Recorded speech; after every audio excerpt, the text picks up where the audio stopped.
आपको पहले ही बता रहा हूं कि भारतवर्ष के अंदर चाहे पहले अखंड भारत था, जब अफगानिस्तान था, पाकिस्तान था, नापाक इरादा रखने वाले, वहाँ पे भी सनातनियों की संख्या थी। जहाँ सनातन घटा है और जहाँ जिहादी मानसिकता बढ़ी है, वहाँ पे हिंदुओं पे हमले होते हैं। ये पहले पाकिस्तान बांग्लादेश, पहले पाकिस्तान अफगानिस्तान में, अभी वर्तमान में भी बांग्लादेश में वो जिहादी मानसिकता वाले वही कर रहे हैं। अब आपको देखते कोरोना काल के समय में ये सिमनादास जी महाराज ने वहाँ गरीबों के लिए, वहाँ कभी धर्म मजहब नहीं देखा, सबके लिए भंडारा खोले थे और रोज लाखों लोग खाना खा रहे थे।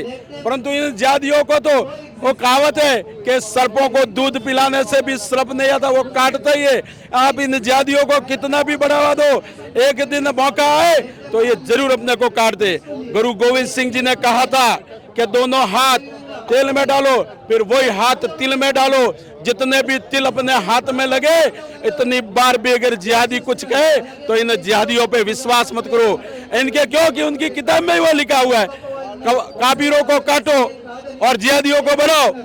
इसलिए मैं मेरे सनातनियों को कहता हूं, न जातिवाद, न क्षेत्रवाद, न भाषावाद, न भेदभाववाद पे, न छुआछूत पे बटना है और न इन जिहादियों मानसिकता को हाथ से कटना है। इसलिए एक बनो, नेक बनो, शेप बनो और इस भारत के लोकतंत्र को मजबूत रखने के लिए जनसंख्या भी बढ़ाओ। क्यों कि बढ़ती आबादी घटता हिंदू, जहाँ आबादी बढ़ा है वहाँ देश भी बढ़ा है।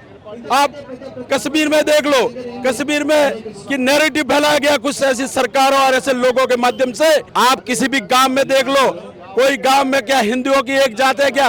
वहाँ सब मिले, परंतु एक्शन का रिएक्शन इस भारत में नहीं होना बोल के यहाँ पहले एक सरकार थी इन जिहादियों की गुलाम, उन्होंने ऐसा नैरेटिव फैलाया कि कश्मीरों पे पंडितों पे हमला हुआ, क्योंकि कश्मीर में पंडितों पे हमला नहीं हुआ था, सभी हिंदुओं पे हमला हुआ था और हिंदुओं बहन बेटियों के साथ इज्जत लूटी गई थी, उनके घर जलाए गए थे।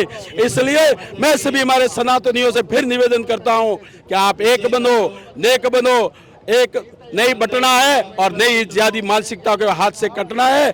इसलिए जनसंख्या बढ़ाना पड़ेगा, आपको एकता अखंडता के साथ में रहना पड़ेगा। ऐसे लोगों से भी सावधान रहना पड़ेगा जो हमारे सनातन को जाति, क्षेत्र, भाषा के आधार पर जो बांटना चाह रहे हैं। ऐसे गद्दारों से के लिए, ऐसे गद्दारों से भी सावधान रहना पड़ेगा और एकता अखंडता के साथ में हमारे इस भारतवर्ष को मजबूत कराना पड़ेगा। जहाँ भारत में हिंदू मजबूत है तो भारत का लोकतंत्र भी मजबूत है। जहाँ भारत के अब आप देख लो, कश्मीर में अभी 4 महीने सरकार नहीं आई हुई है, फिर वहाँ आतंकवादी बनने लग गया और फिर वो 370 की धारा लगाने की बात करता है, क्योंकि जिहादी मानसिकता वालों का एक ही है, खाली जनसंख्या बढ़ाओ, वहाँ जिहादी मानसिकता बढ़ाओ और देश को बांटो और अपना जिहादियों का देश बनाओ। परंतु भारत का सनातनी जाग चुका है, हम ऐसे लोगों को मुंह तोड़ जवाब देने से भी पीछे नहीं हटेंगे। जय हिंद, भारत माता।